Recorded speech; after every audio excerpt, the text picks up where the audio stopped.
How's it going, everybody, and welcome back to another rendition of Hot Takes with Holmes here on Radio Free Radford. My name is Blake Holmes, and as always, I'm here with my co-host, Isaiah Addair. Stick around with us. Today, we're going to be talking around the NFL, NCAA seasons, and the NBA basketball season. But first, to start off like we always do, if you like what you hear on Radio Free Radford, be sure to follow those social media pages. Their Twitter is at Radio Free Raddy. Instagram and Facebook are both Radio Free Radford. Be sure to follow those social media pages. Keep up with some updates and some great content that goes out on this station each and every single day. Now, to start it off, I'm actually going to start off a little bit differently than we normally do. Not with NFL football, with college basketball instead. So we're starting to get into the swing of the NCAA basketball season. We are through the first part of the season. We've seen some teams emerge as favorites. And here at Radford University, tell about the Highlander hysteria. The Highlanders knocked off Notre Dame Fighting Irish, and now the ranked Texas Longhorns on the road for the first ranked win in school history. Isaiah, the Highlanders are sitting here at 5-1. They have been impressive at times. They really have shown that they are capable of leading the Big South and potentially making a run in the postseason at this point in the season. Now, again, it is early. It's only been 6 games. But what do you take from this opening part of the season and the Highlanders knocking off some quality opponents, especially on the road? Let me tell you, okay, I think it just shows like how good of a team that Radford is this year. Yeah, we lost a couple guys. Not trying to knock these guys at all that we lost this past year, but they were more role players, right? Now we have guys that make the offense dynamic. You know, Fields and Carlik Jones got another year under their belt. Ed Polite's just a monster. No matter which way you swing it, he's a monster. Devontae Holland's finally back from injuries. I think a suspension in there as well somewhere. We have our core, plus we have transfers like Sala. I don't know his first name, and there's a couple more guys that I haven't got to see play personally, but I've seen Sala play. And the team is just really good. And even like I know I didn't get to watch the Notre Dame game, but from looking at the box score, it looks like they might have been playing some small ball. I know the game that I watched, they were playing some small ball. I think they had to because Holland was out again, but it worked. And I don't know exactly what they did against Texas, but it seemed to work. It might be because Jones is familiar with Texas' coach. Could possibly be because of that, because they coached together at VCU. But you can't knock that they were number 17, and we're over here chilling in the Big South like no one's heard of us before we got killed by Villanova last year. Like, it was a statement game, I believe. Here's the thing about Radford. At this point, as much as we'd love to see it, I don't think that they will make their way into the rankings this week. As much as I'd love to see it, as much as I think it's possible, they are in the Big South. That's something to keep an eye on. And the committee and the playoff ranking system doesn't necessarily recognize Big South a ton. And even with those two big wins, they lost to Duquesne. Yes, it was a neutral site game. They haven't had a home game other than the one to start off this season. It's been mostly road games, and they have 3 straight away games left in this stretch. But they've won some big games, but they've also lost a game that they probably shouldn't have to the Duquesne Dukes. So that's why I don't think they'll be ranked this week. However, this is a team, when you think about it, if you can get to the Big South, if you can get into the Big South Championship and win it all this year in the Big South, which is no easy task. We know that with small conferences like this, there's only one spot typically, and you have to fight to no ends to get to it, and that includes in the Big South tournament. But if they can get through this season with a respectable record and win the Big South, the people that create the bracket for the NCAA tournament, they'll think twice about putting them as a 16 seed this year. With wins against Notre Dame, with wins against Texas, they may not want to put them at a 16 seed this year compared to what their resume was last year. And not to mention, they still have some important games left in the season. They still play Clemson in 2 games on the road as well. Now, to just briefly run through the NCAA basketball standings, been some impressive teams, been some impressive games so far this year, and our rankings haven't disappointed really, as at number 1 in the country, we have currently the Gonzaga Bulldogs at 6-0. Number 2 is the Kansas Jayhawks at 5-0. Number 3 is the Duke Blue Devils, Zion Williamson, Cam Reddish, RJ Barrett, you name them all. They are at 5-1 and 3, losing to only to the number 1 team in the country, Gonzaga. Number 4 is UVA at 6-0, and number 5 is Nevada at 6-0. Nevada being a surprise team after making, I believe it was an Elite 8 appearance last year, and came out of the blue, and here they are at 6-0. Now, moving on to the National Football League. The playoff standings this week got a little bit interesting with some big games so far. One no bigger really than being Thursday night. The New Orleans Saints losing to the Dallas Cowboys on the road. Not only did that knock the Saints back a little bit for the number 1 seed in the conference, Dallas takes another step as the division leader in the NFC East. So a big instance there, and we'll go to the conferences just to run through them. In the AFC, again, Monday Night Football still has not been played. I believe it's the Eagles and the Redskins tonight. But in number 1 seed in the AFC, Kansas City Chiefs, the New England Patriots follow them. The Houston Texans follow them. The Pittsburgh Steelers, remember, the Los Angeles Chargers have a better record than them, but where they are in the same division as the Chiefs, they are currently in the 5th spot. The Steelers get the 4th nod there. The Chargers in the 5th slot there. And at this point in time, the Baltimore Ravens are in the 6th seed right now with a ton of other teams lurking for that 6th spot. In the NFC, the only team to have clinched a playoff spot so far, the Los Angeles Rams at 11-1. They did it yesterday. New Orleans Saints at number 2, again, with a loss to the Dallas Cowboys. They are all but guaranteed to make the playoffs. However, they are sitting at 10-2. The Chicago Bears at number 3, picking up a big loss yesterday in overtime to the New York Giants. Number 4 is the Dallas Cowboys. Number 5 is the Seattle Seahawks, and number 6 is the Washington Redskins, again, with several teams looking for that 6th spot. So, what do you make of this so far? Who do you think is a fraud? Is it a fluke? Or who do you think really has separated themselves as one of the best? I'm gonna talk about teams that surprised me more so than anything in this because I think obviously people knew Kansas City with Andy Reid was going to be back near the top. Maybe not at the very top. I knew Patrick Mahomes was going to ball out late. But when it comes to the AFC picture, I honestly did not expect Houston to be 9-3 right now. Deshaun Watson, we knew he was going to be slow coming back, and he was. We knew their defense is really good. It is. They've had everything working against them. Watson did start out slow. The offensive line started off bad. Lamar Miller was terrible to start the season at running back. Will Fuller, their number 2 receiver, got hurt. Their defense was taking time to gel because they weren't working out together at the beginning of the year. And everything's come together for them to win 9 straight. And for the NFC, the Bears are the biggest surprise to me. We saw them lose this weekend. Tariq Cohen played a little quarterback through what could have been a game-winning touchdown, tied it, sent it to OT. But I think it's just surprising. Their defense, with the exception of yesterday's game, has been phenomenal. Their offense has been more phenomenal than I expected. Much props to Mitchell Trubisky when he's been there.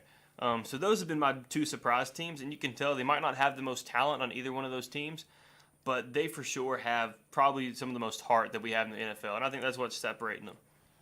And going off what you say, Houston started off 0-3 this season. They've won 9 straight. So unbelievable momentum swing that they've had so far. And the Bears, in that game yesterday, we saw a passing touchdown by a quarterback, by a running back, and by a receiver, as well as a first down by a defensive tackle. A very rough and confusing game all around in New York, but still a very impressive game as the Giants knocked off the Bears in a very close game in overtime. Now, on to our favorite parts of the week, our week-by-week NFL predictions. We'll try to get through these a little bit quickly because we do have a lot more to cover. But on Thursday night, Jacksonville on the road to Tennessee in a game that honestly at the beginning of the season, a lot of people had better hope for, had higher hopes of that this was going to be a better game than it is. Instead, you have a 4-8 Jags team against a 6-6 Titans team. Titans are 4-1 on the road. Jaguars got a big win this past week against the Indianapolis Colts, a team that I thought was red hot. And I think but I think the Titans get a win here. I think the Titans at home. I can never expect that we either get a team that's going to beat the Patriots or a team that's going to get beat by the Bills. I really don't know what to think. So I like the Titans at home in this Thursday night game to beat the Jags, even though they have gotten a couple of big wins lately. I've said it every week. I'm going to continue to say it. Mariota's the difference maker. He threw a pick last night, right? He still had almost 300 yards, over 300 total yards, a few touchdowns. When they let him throw the ball, and I've said this every week too, when they let him throw the ball, they win. It's that simple. If they let him throw the ball, it's against a good defense. But if they let him throw, they will win, and I expect them to let him throw. Give me the Titans as well. The New York Jets taking on the Buffalo Bills in Buffalo. AFC East matchup. Of course, we know that both teams are out of the playoffs at this point, most likely, unless something drastic happens. And the Jets will be without Sam Darnold once again, so Josh McCown will step in and be the starting quarterback against this Bills team. The Bills were a blown catch in the end zone from winning yesterday against the Miami Dolphins. I'm just going to go ahead and say it. Josh Allen threw across his body about 50 yards, and on a diving grab, Charles Clay let it go through his hands. They don't let that happen this week. Bills get the win at home against this Jets team, and I think that Bills Mafia is going to be the difference maker in this game. Yeah, I think it's interesting. The last 5 games, the Jets have lost 5 straight. The Bills have actually won 2 of their last 3, and would be 3 if it wasn't for that drop. Or yeah, what drop you said? Yeah. Last time they played, Buffalo won 41-10, but that was in New York. So with that being said, I'm going to stand by my prediction earlier in the year. Buffalo could finish 8-8, and I think they improved to 5-8 after this game. I love Josh McCown. I like what the Jets are doing, building for the future with some veteran pieces, but I'm going with the Bills. Carolina and Cleveland. Carolina dropping 3 straight these past 3 weeks. None bigger than yet last week against the Tampa Bay Buccaneers on the road. They get a Browns team that just took a drumming last week as well to the Houston Texans. And the Browns get the Panthers at home. Now, the Panthers are favored by 1 point in this game. Cam Newton, I don't know if we've ever seen a game where he struggled as badly as he did last week. And the Browns, on the other hand, they are showing promise. They're still 4-7-1. They're not out of the playoff race yet. I don't know. This is a must-win game for both teams if they want any shot of staying in contention. The Panthers, they need to win, and they need a little bit of help to get into the playoffs at this point, and same thing with the Browns. Here's going to be the difference maker for me. Browns at home this year are 3-2-1. The Panthers on the road, 1-5. As much as I think the Panthers could come in and blow this game out of the water, honestly, their defense has been struggling, and I like the Browns to win this game at home in the dog pound. I like you mentioned the defense is struggling. Ron Rivera, one of my favorite coaches in the NFL, has taken over defensive play calling. So, yeah, they still have someone else's offensive coordinator. He's calling plays on defense, though. He's calling the shots. He did the very end of the Tampa Bay game, and they didn't allow anything else by Tampa Bay's offense after that, given they still lost by 7. But Rivera is a very good defensive play caller. But then we have Baker Mayfield, who threw 3 interceptions last week. Baker's not going to do that again. We've never seen Baker play 2 bad back-to-back games. I don't think any level of football that we've ever seen him play at. I think it's bold that you went with Cleveland. I'm going to have to agree with you there. I love Carolina. I've not picked against them all year. But they've lost 4 straight. Cleveland's won 2 of their last 3. And they lost by 16 points. They're only lost the last 3 games to a really good Texans team. I'm going with Cleveland. Baker Mayfield's going to pull this one out. Atlanta and Green Bay. Atlanta 4-8. Packers 4-7-1 again. Another example of a game you thought might have more hype, might be a bigger game in the year. It's at Lambeau. The Falcons have been suspect at times. Their defense is still lackluster. Their offense is good. Don't get me wrong. Their offense is still fantastic. But Packers, Rodgers, home, even though with a loss last week, give me the Packers to beat the Falcons this week. And 2 teams that had higher aspirations. I think without Mike McCarthy, and this may be an unpopular opinion, I think the offense's play calling as a whole is going to slouch. It's not going to be as good. But we might see Aaron Rodgers play the best football he's ever played because he's not going to be relying on the play calling. He's going to be relying on his own talent and himself and his playmakers. He's not going to be as creative, so he's going to have to make better throws, and he does make those throws. So I'm going to agree with that. And I think Davante Adams, like he boldly said this week, he's the best receiver in football. He makes a possible case to be top 3, I think, this game. Give me Davante Adams and the Green Bay Packers in this game. Baltimore traveling to Arrowhead, taking on the Kansas City Chiefs. This is a huge game in the AFC because Baltimore, now a half game back of the Pittsburgh Steelers for the AFC North lead. The Chiefs battling for a number 1 spot. Both teams have major cases to win this game. I think the Chiefs are favored by 7. I don't like that because if there is a team that is more battle-tested and is more capable in the past of winning on the road than the Baltimore Ravens, point them to me and I might listen. Because the Ravens have been a very capable team, especially in clutch situations on the road in the past. I think it's no different this year. I think the Chiefs win, but it's not going to be a blowout. It might be a Harrison Butker game-winning field goal, but the Chiefs win, but in a thriller, and this might be the game of the week. I think it might be the game of the week as well. I think it could be a shootout, but I think the biggest difference maker for Kansas City is going to be where Kareem Hunt's not going to be playing. Okay? And no, I don't think it's going to be a bad impact at all because we have a really good Baltimore Ravens defense. If you can zone in on one player like Kareem Hunt, because he's going to get all the carries, if he's there. You might have one by Spencer Ware or Anthony Sherman at fullback, but you can zero in on him. It makes the Chiefs one-dimensional because then they're only going to be throwing it, right? Which they've shown they can do that. But since Kareem's out, they're going to have Spencer Ware. They're going to have Damian Williams, Sharkandrick West. They're going to have Tyreek Hill in the backfield. I think it opens their playbook up. And we've seen Andy Reid, he's going to use Tyreek Hill like he did last week, like he used to with Deshaun Jackson. He's going to be opening the playbook up more. The Chiefs, I think, are more dynamic with Hunt being gone if it's possible. And I think it's scary. I think it's going to be, fast-paced offense versus fast-paced offense because Gus Edwards and Lamar Jackson are the duo that no one expected in Baltimore. I've got to go by the Chiefs, and I think you're right. It might be a field goal. If Eric Berry plays, it's not going to be as close, but because he's the best defensive player in the Chiefs, best safety I think in the NFL. But it's gonna be a close game, I believe.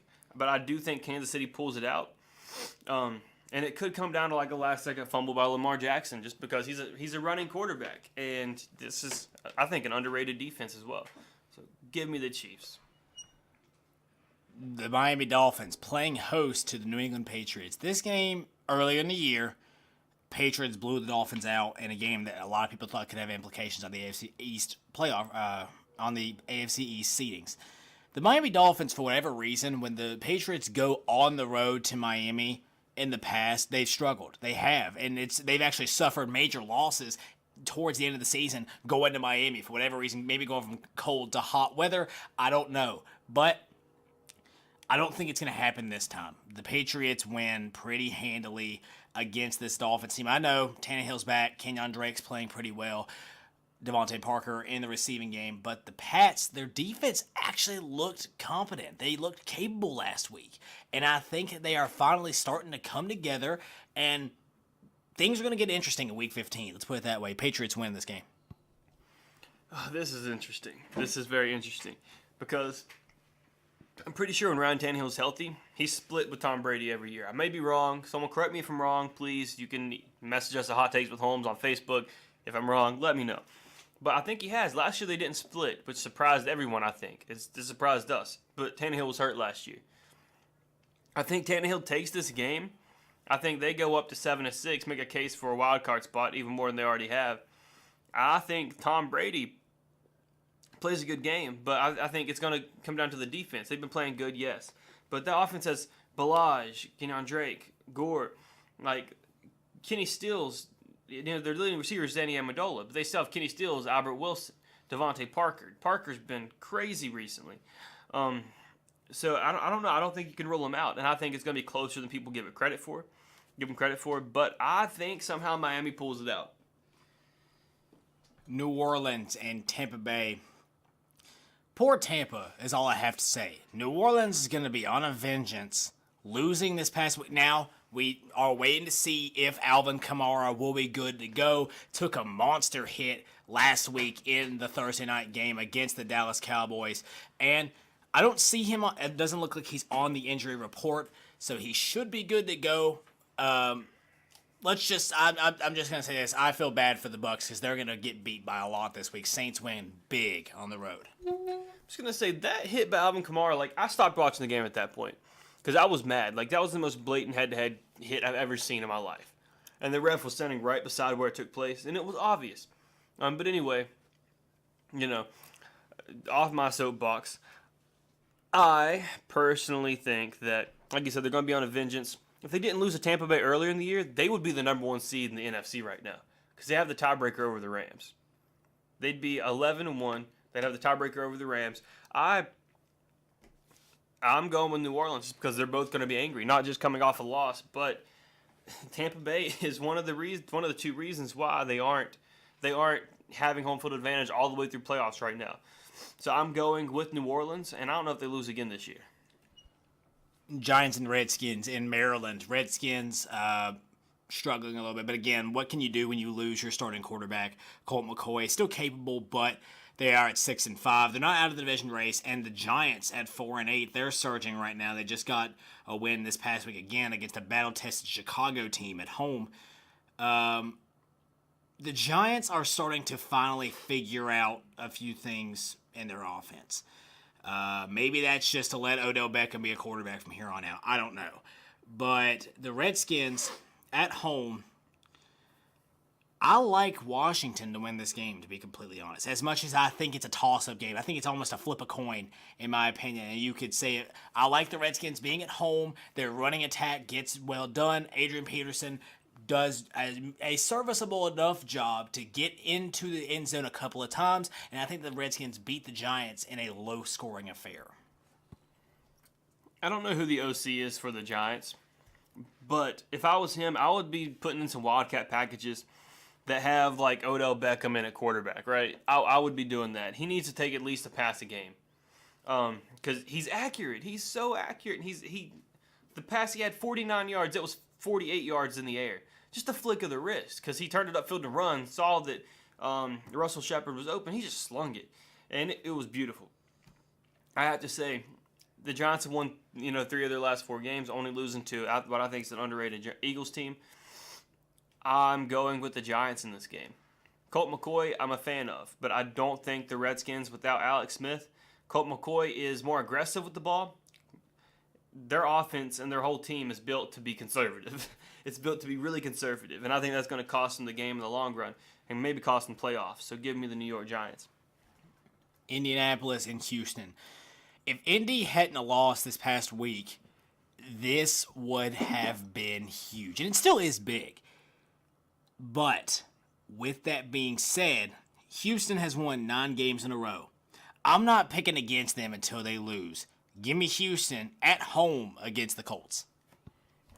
I'm going to say Houston as well. Like, the Jags shut out Andrew Luck. I think they gave a blueprint on how to do that. Okay, 6-0, the lowest scoring game of the year.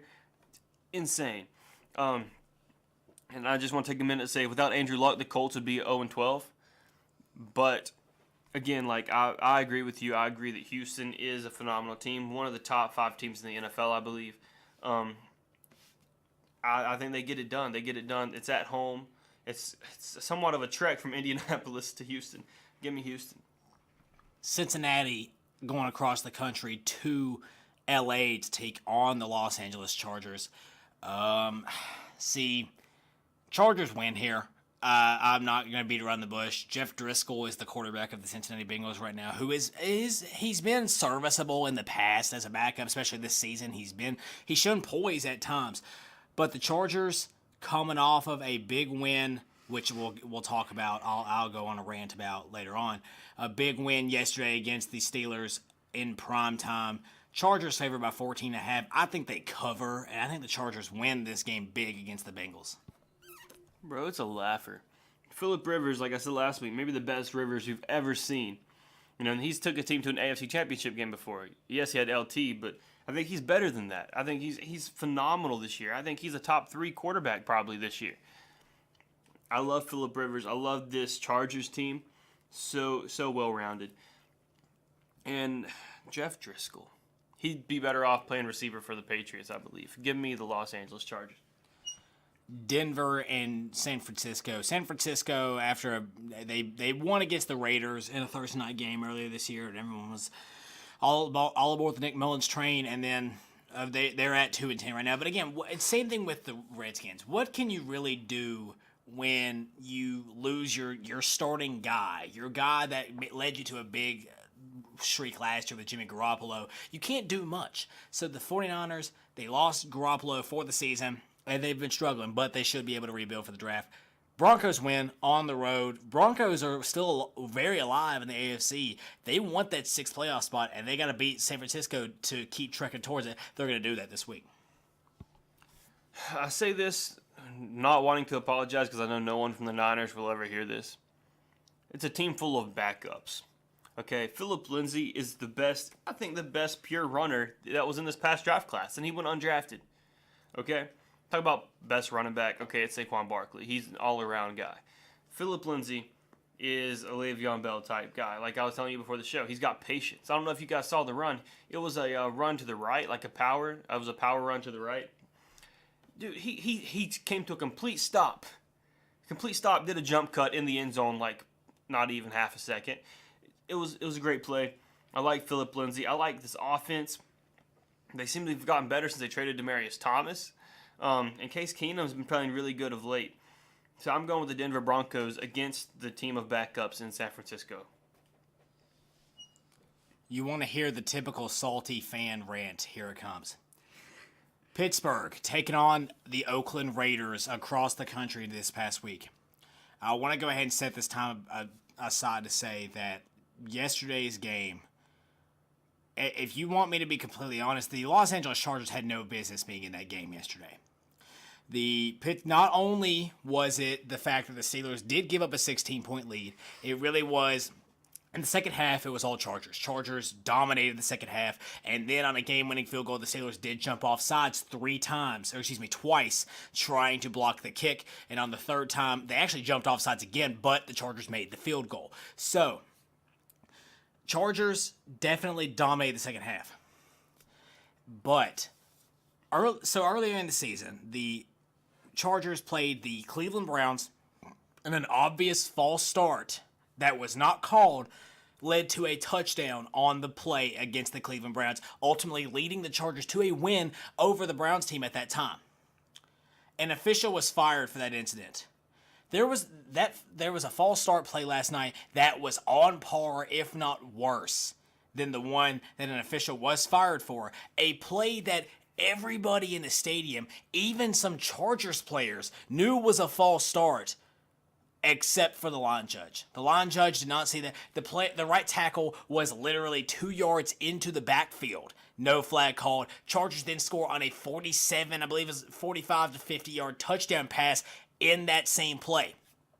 That's a 7-point swing. Then later on, the Chargers, they have a punt return touchdown. I counted not 1, not 2, but 3 missed block in the back calls that led to that Chargers touchdown. So not only did the officials give up that, they had not 1, not 2, but 3 chances to call a block in the back, and none of them, especially when one was called earlier in the game on the Steelers within their own 10-yard line that looked very similar to the one that was not called. Chargers went for 2 on that. That's 15 points. Yes, the Steelers had a 16-point lead. You can talk about that all you want. But people don't understand how much momentum swings when 15 points, you could literally take those 15 points off the board almost just by certain penalties that would erase them. Will they have scored later on the drives? Maybe so. It's very possible. But you cannot deny, and especially on the false start, not only does that false start give you 7 points, they were down they were down by 16 at that point, I believe, and that touchdown not only puts them back in the game, you get momentum off of a long touchdown pass, and it was blatant. Like I said, I don't understand. It's probably one of the worst officiated games I've seen in a long time. That's a bold prediction, but that's what I'm sticking with. And due to everything with the Steelers struggling in the second half, and that was a horribly played football game this past week. Now, bringing it all back to what I'm talking about right here, they do have the 2-10 Raiders on the road all the way across the country. I'll put it this way. If the Steelers lose this game, they don't need to be in the playoffs. And it's because that I think they do get a win. I think they beat the Raiders on the road. I think it's going to be close to people give it credit. On the road, Steelers always seem to struggle in Oakland. Steelers win in this game in a close one. The soon-to-be Las Vegas Raiders. Another team of backups, except for Derek Carr, because I'm a fan. And it's just because of John Gruden, because he just doesn't like their team, or he wants draft picks. No one knows what John Gruden's doing. John Gruden doesn't know what John Gruden's doing. But I got to say, I do agree that it could be close, but I think Ben Roethlisberger's going to be angry. That defense is going to be angry. James Conner. I don't think I've ever seen a picture of him either not mean-mugging, just because it's during a football game, or smiling. Kind of like, I think it's similar to Hines Ward. You're a Steelers fan. You can correct me if I'm wrong. I love James Conner. I as a franchise, I hate the Steelers because I'm a Cardinal fan. But I really like what the Steelers are doing. I like this offense. I like what they're starting on defense. And the Raiders are lost. So the Raiders could fight this. Like, it could be a trap game. I don't think it will. I think it could be close, but I think Pittsburgh handles it pretty well. Now, another development to keep an eye on. Right now, James Conner did suffer an injury in last night's game. I don't think there hasn't been any word, obviously, of what exactly it is or whatever. If he would be good to go, he is listed as questionable right now. Now, here's the other thing too. Ryan Switzer also got hurt in the game. So not only was James Washington inactive last night, now Ryan Switzer goes down. They were running sets with a guy who has had experience but wasn't playing much this season, Darius Hayward-Bay. He was out in the field a decent bit last night. That's something to keep an eye on, injury bug. But again, I think that the Steelers can handle the Raiders on the road. The Philadelphia Eagles and the Dallas Cowboys. Again, Philly, we're still waiting on their game from tonight. They play a red-hot Dallas Cowboys team right now, 7-5, leading the NFC East. Cowboys win at home. Dallas favored by 4. Eagles, this is a game that could be closer, and I think it will be close. I think it by no means will it be a blowout, but I think the Cowboys get it done at home. They have one of the best home fields, home stadiums in the NFL. And I think that shows as they get a win against this Philadelphia team and cement themselves on top of the NFC East. Sorry, which game was this? Philly and Dallas. Okay, sorry, I got a grade from a professor, so I was zoned out. But anyway, I actually think bold prediction. I think Philly wins. I know, like I've been lobbying for this all season. But I think they still make a push for the playoffs. I think that if they win Thursday night, they'll be 6-6. They'll just be one game back. Then if they win against the Cowboys this coming week, it'll put them right on top with 7-6, right? So I think it could happen, But also, we've seen so many injuries. I don't know the last time we've seen a team full of so many injuries at the same positions as the Eagles have right now. Their whole secondary's hurt. With the exception of Malcolm Jenkins, and I think he even missed some time at some point. But again, we saw a front seven that might be one of the best in the NFL in Dallas. They put so much pressure on Breeze. He started the game off last week 0-4. He never started a game off 4 straight incomplete passes. So I think the Cowboys' defense is very underrated. But I think the Eagles find a way to win in this. Bold prediction on the road, but I'm going with it. Detroit and Arizona This is a game that the Lions have looked rough at times. They've looked great at times, but then other points they have looked very, very rough. Same thing can be said for the Cardinals. Cardinals actually picking up a win last week on the road against Green Bay. And I'm going to ride that streak. I think the Cardinals win against the Lions this week, especially at home. And really, I don't have much else to say. David Johnson plays well on the ground. Kenny Galladay's been very impressive for the Lions this year. But he's been, other than Stafford at times, has really been their only bright spot. And Kerryon Johnson, but he's been hurt. Give me the Cardinals to win at home against the Lions. Fitzgerald's got a streak. It's something like, every home game except one this year, he's got a touchdown reception in. He's got a touchdown catch in like 4 of the past 5 games. I think he continues that streak. I think David Johnson continues playing really well like he has been. The rookie connection with Rosen and Christian Kirk has been maybe one of the best rookie connections that I've seen being a Cardinals fan, because we've had a lot of quarterback turnover in the past 10 years. I think the Cardinals win it. This is only like the second time I've ever picked them this year, right? But I think they win it. I think it's going to be close. But I think Josh Rosen pulls something out of the bag. He had a 33-yard run. Maybe he does that again for the win. I don't know. But I like what they're doing, and the defense is actually playing decent now. So, I'm going with my Cardinals. Rams, Bears, Sunday night in Chicago.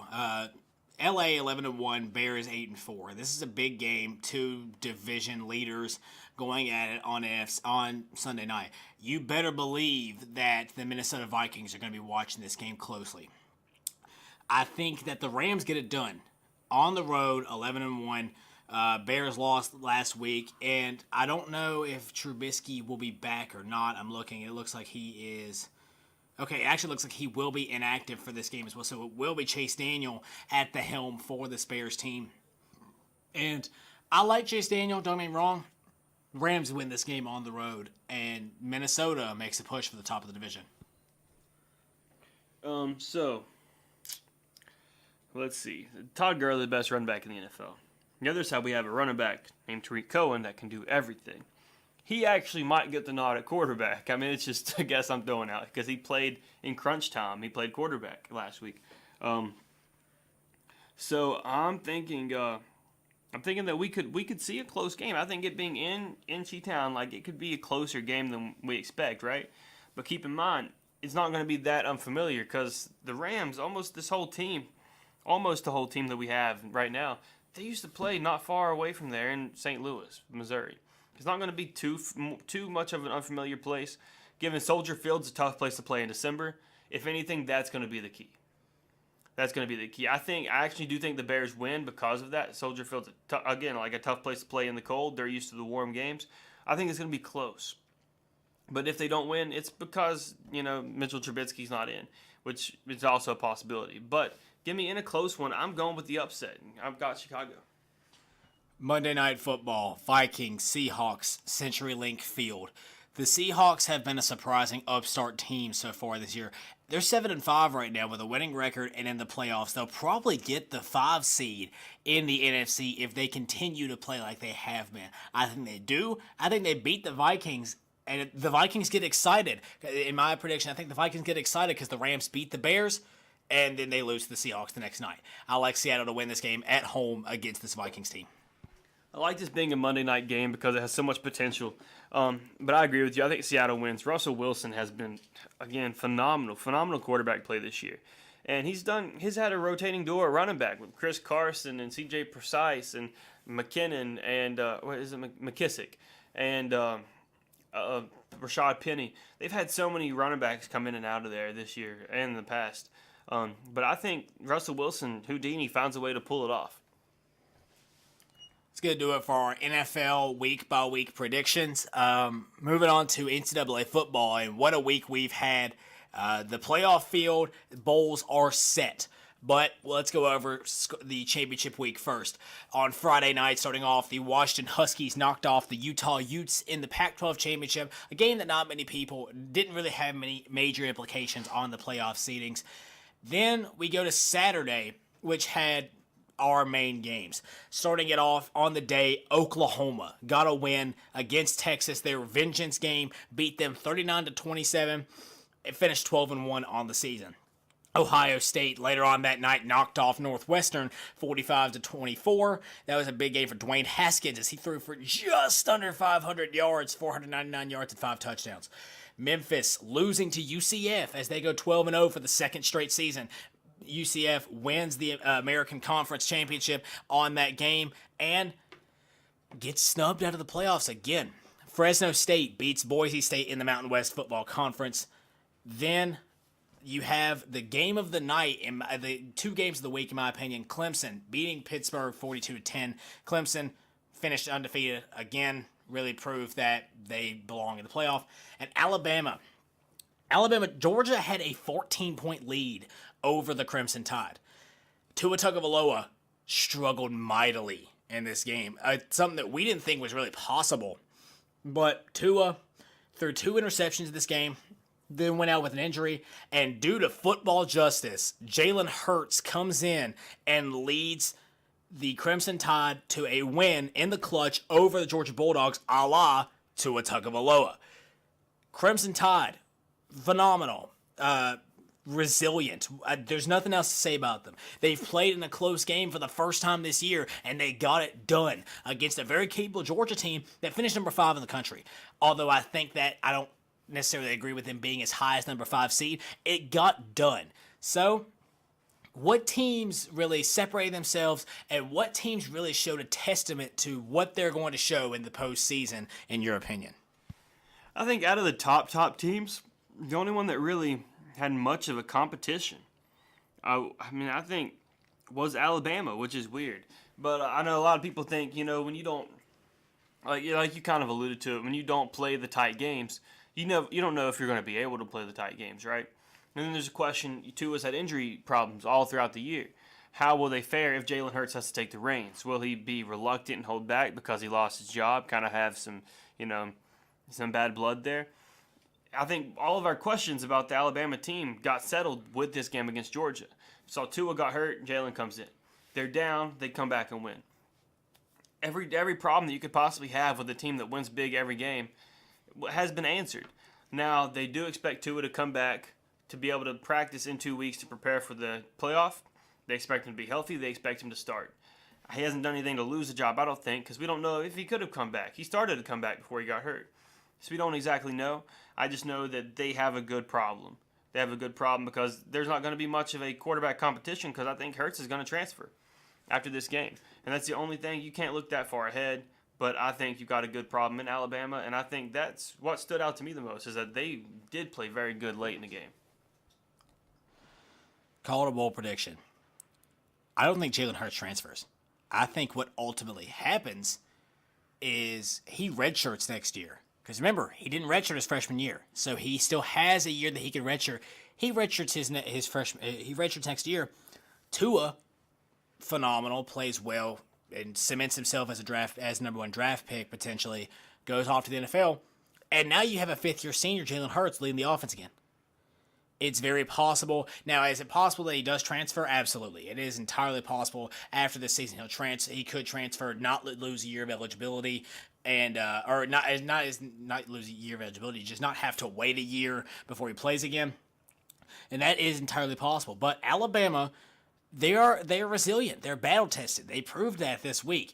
Kirby Smart making a case after the game. He said, "Do you want the 4 best teams in because you don't want us to play Alabama again?" Kirby, that might be true, but take a look at it this way. Oklahoma, Ohio State, 12-1 conference championship.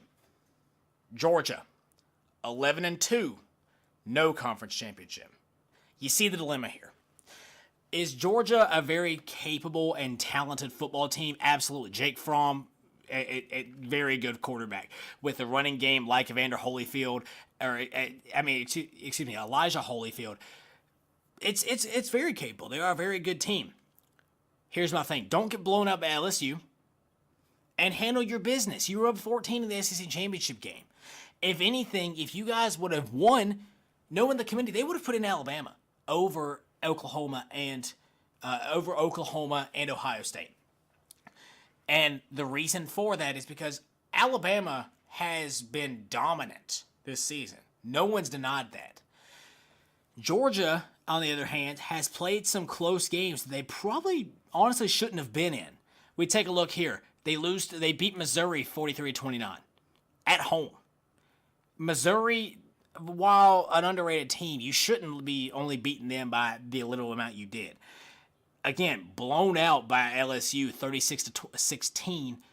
handle your business. And that's exactly what it is. Those wins, just like if you think about the final picture, Oklahoma's loss, which they beat the team that beat them later on in the season, looks better than Ohio State's drumming to Purdue earlier in the year. That's ultimately what put Oklahoma in the playoff over them. So, Alabama definitely showed that they belong, and Georgia, unfortunately, showed that they weren't able to keep up in the clutch, therefore they were left out of the playoffs.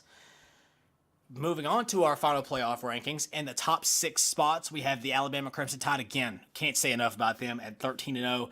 Clemson at number 2 at 13-0. Number 3, Notre Dame at 12-0. That's a team that's controversial too. A lot of people don't think they should be in. Number 4 is Oklahoma at 12-1. Number 5, Georgia Bulldogs at 11-2. And number 6, the Ohio State Buckeyes. I almost have to agree. I'm getting sick. I know, Notre Dame, pedigree. When you think college football, it's not long before you think the Notre Dame Fighting Irish. When you have both an Oklahoma team who lost only to Texas, gets the win, beats them again, gets revenge on them, beats them in the Big 12 championship game, and Ohio State, who only lost one game this season, I get it. Notre Dame can't do much, but it's finally time for Notre Dame to join a conference because we value conference championships so much these days. Why is it fair? I understand, again, Notre Dame, pedigree. They are the height of college football. People watch college football when Notre Dame is good. But Notre Dame can schedule whoever they want. Whoever they want. They don't have to follow conference guidelines. They don't have to play in a conference championship if they don't want. And they're 12-0 right now and in the playoff. Why is it fair for a team like that to be able to? But then you take a team, I guarantee you, another team that's independent right now, believe it's Army is the other. It's either Army or Navy is the other undefeated team. Let's say they go undefeated. In fact, they did not too long ago. They're not in the playoff, but Notre Dame is.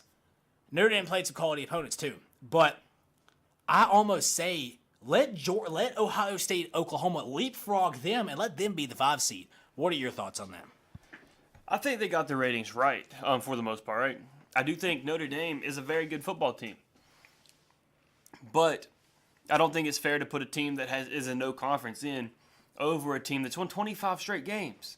University of Central Florida, yes, they're in a weak division. And people are like, okay, they haven't played any tough teams. Okay, Memphis used to be a good team. Paxton Lynch was there, right? They still had Frost there. Yes, they were a good team then. Okay? And yes, UCF wasn't going undefeated then. But we had them. Memphis is almost always their only close game. Like in the past 2 years, they played Memphis 4 times. They've been close twice, and they've destroyed them twice.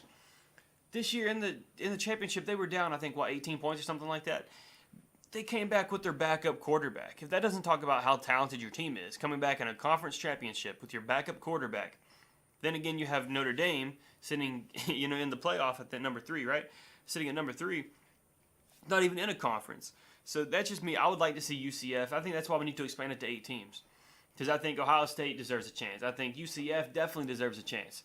Then there won't be as big a question about the conferences, right? I think the big thing is, we have 4 teams. You want there's only 3 total games there. You want every single game to be great. There's no room to have possibly a blowout. And I think that's why we need to expand to 8 teams. This will be the last comment I make about college football for the week. First off, actually, I want to go ahead and mention the game I did forget. Virginia Tech extended their bowl streak, beating Marshall this past week. After a big win at UVA, they actually scheduled another game this week due to the cancellation against ECU earlier this season. They get a win, they will be going to a bowl once again. But in college football, in the college football playoff, it's only a matter of time before they do expand the playoffs to 8 teams. Here's the reason why it's a problem, though. I was talking with a few friends about this last night. There is an agreement with the NCAA on how much an NCAA player is allowed to play. If you were to put another set of games in there, you would have to cancel a week of football. And here's the reason why I ultimately think that it hasn't been done yet. Because when you take a look at the top 4, Alabama up top is probably saying, yeah, let's do it. That's great. Because they know they're going to be in, and they know that they're going to make the revenue off of those games. Absolutely. you take a look at, let's say, a team like your Syracuse or your team like I'm trying to think of teams that necessarily, your Utahs, for example. Utah in the Pac-12 championship this past year. They're not so much on board with the idea because they know that the odds for them to make the college football playoff are not very high. So they're losing the revenue of a last game because of an extra playoff game that they won't be involved in. So that's maybe the only thing that's holding them back. But I think it's only a matter of time before it does get changed to 8 teams. I think that's actually perfect. No more, no less. Because I'm also not necessarily on board with the idea of guaranteeing five at-large spots for the conferences. Because let's say they go in and Northwestern knocked off Ohio State this past weekend. Did Northwestern deserve a shot at the college football playoff? No, not in my opinion. So I don't like the idea of doing an at-large bid for each conference. Just do the top 8 teams. And there's also, you don't have to put in a group of 5. UCF should be in this year if it's going to be a top 8. But if you're going to, there shouldn't be a group of 5 at large either, in my opinion. UCF, again, this year definitely would have been in. They should have been in if it was a top 8 seed. And right now, you would not only have the 4 that we mentioned, you would have Georgia, Ohio State, Michigan, and UCF. Pretty good playoff, in my opinion. So adding it to 8 teams will happen eventually, but it won't happen just yet. Overall, as much as I would have liked to see Notre Dame actually fall out for Oklahoma and Ohio State, other than that, I think they got it right ultimately. Now moving on to NBA basketball. We're in full swing. We're actually through the first quarter of the NBA season, and we've seen a few upstart and surprising teams so far. A few teams have remained solid. Few teams have shown that they have shown improvement from last year, and some teams have struggled. So starting in the Eastern Conference, the Toronto Raptors, phenomenal, unstoppable, 20-4 right now on top of the East. Number 2 is the Milwaukee Bucks at 15-7. Number 3 is the Philadelphia 76ers at 17-8. Number 4 is the Detroit Pistons at 13-7. Number 5 is the Indiana Pacers at 13-10, although they've lost 2 straight. And then right behind them, the Boston Celtics at 13-10. They've won 3 straight. Number 7 is the Charlotte Hornets, Kemba Walker playing out of his mind. Number 8 is the Orlando Magic with the Miami Heat on the outside looking in. In the West, on top of the conference, we actually have 2 teams that are tied for the top of the conference, but one holding the head-to-head over the other. The Denver Nuggets leading the Western Conference at 15-7 right now, with the Clippers right behind them, also 15-7. But first game of the year, Denver knocked off LA. Right now, they hold a tiebreaker over the Clippers. Number 3 is the Oklahoma City Thunder at 14-7, right behind them. Number 4 is the Golden State Warriors, struggling a little bit, losing 4 straight for the first time in the Steve Kerr era earlier this year. They've won 2 straight since then. Number 5 is the Los Angeles Lakers at 14-9. LeBron James and the Lakers finding their footing in LA. Number 6 is the Memphis Grizzlies at 13-9, an upstart team. Mike Conley, Marc Gasol are back with Jaren Jackson Jr. Number 7 is the Portland Trailblazers at 13-10. After starting off red hot, they've struggled a little bit. Dame and CJ still leading that team. Nurkic at times has been impressive as well. Number 8 is the Dallas Mavericks at 11-10. Luka Doncic is the rookie of the year at this point. Don't even try to argue me with that. Right on the outside, I'm going to just list all these teams. So the Mavericks are 11-10 in the 8th spot of the conference. Then you have the New Orleans Pelicans 12-12. Houston Rockets 11-11. Sacramento Kings 11-11. San Antonio Spurs 11-12. Minnesota Timberwolves 11-12. Utah Jazz 11-13, and the Suns 4-13. 4-19. Misread. Very impressive, a very deep conference as we know and expected. So, Isaiah, you now know the standings. The audience now knows the standings. Who in your mind? I'm gonna ask you 2 questions here. One, who in your mind is the most impressive team so far, and who in your other mind has been the most surprising team so far? This is interesting, because I'd say most impressive. I'm not as shocked as a lot of people would that Denver is playing that well. They got, Nikola Jokic, Murray. I think they've got a pretty good team. And wasn't there a coaching change? Oh no. Okay, it's the coach I've had for a while. Well, I've just now noticed him because he's made headlines with his confidence. Telling LA, Boston, Golden State, they can all come in, but they're taking L's because they have. I'm not as shocked I'm not as shocked by that at all. But I think right now, the most impressive team would probably be the Clippers, just because I did not expect it at all. That was one of the teams I least expected in the Western Conference to make a push for a top seed. But most surprising, as in just what I didn't expect to be making a push in anything, is the Sacramento Kings. I mean, yes, they're still outside the playoff, but they're ahead of the Spurs by a game, or the same record possibly. But just that they're so close, and they're so close to having a playoff spot in a loaded conference.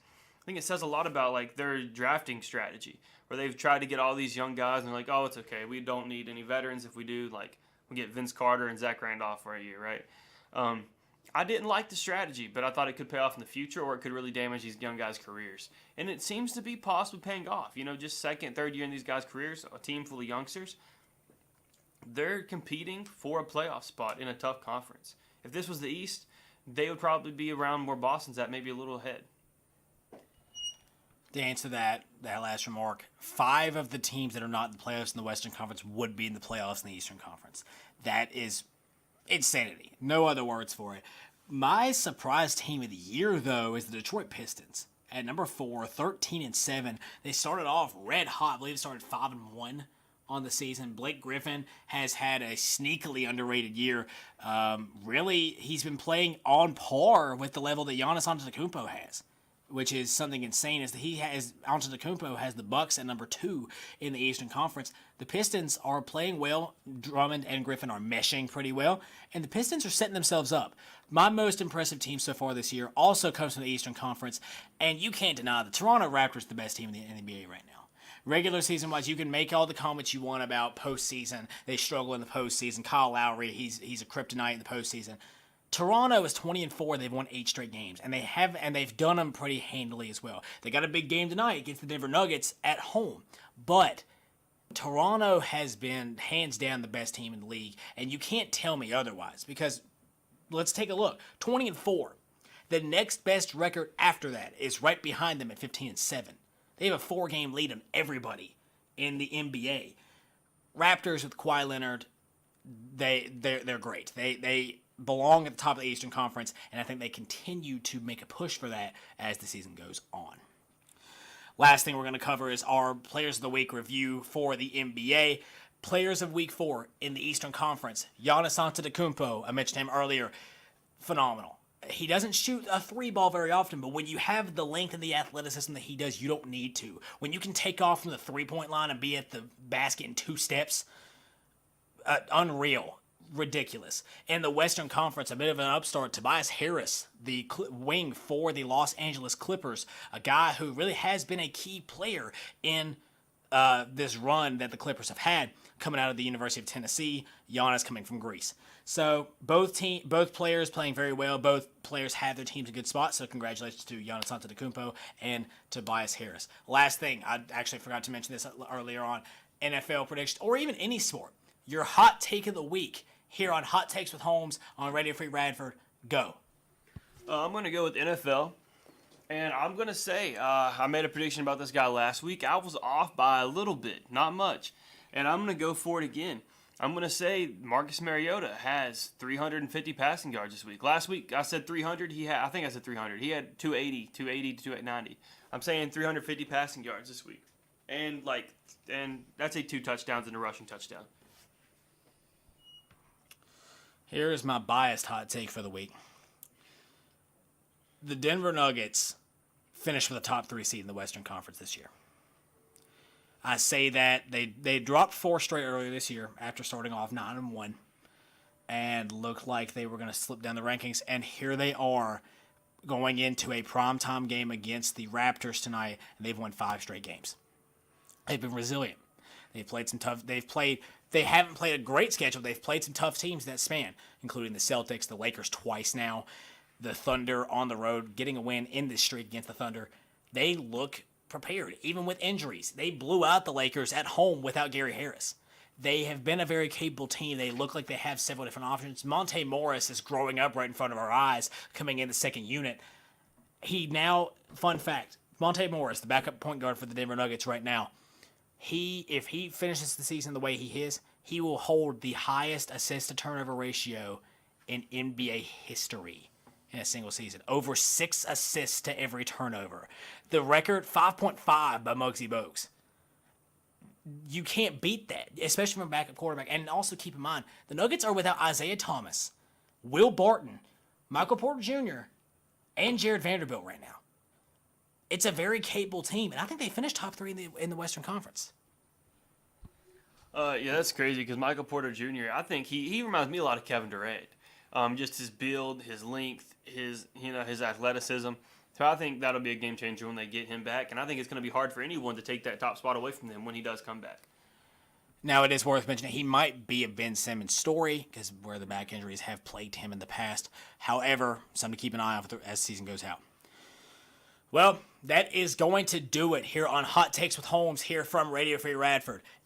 Now, this is going to be our second to last broadcast this semester. I do intend on doing another broadcast next week, next Monday at again noon here on Radio Free Radford. So if you like what you heard, then be sure to like our Facebook page. I'll update. I'll put out a post if something changes. But I do fully intend on doing another broadcast here. So like our Facebook page. Keep track of all that goes on here on Hot Takes with Holmes.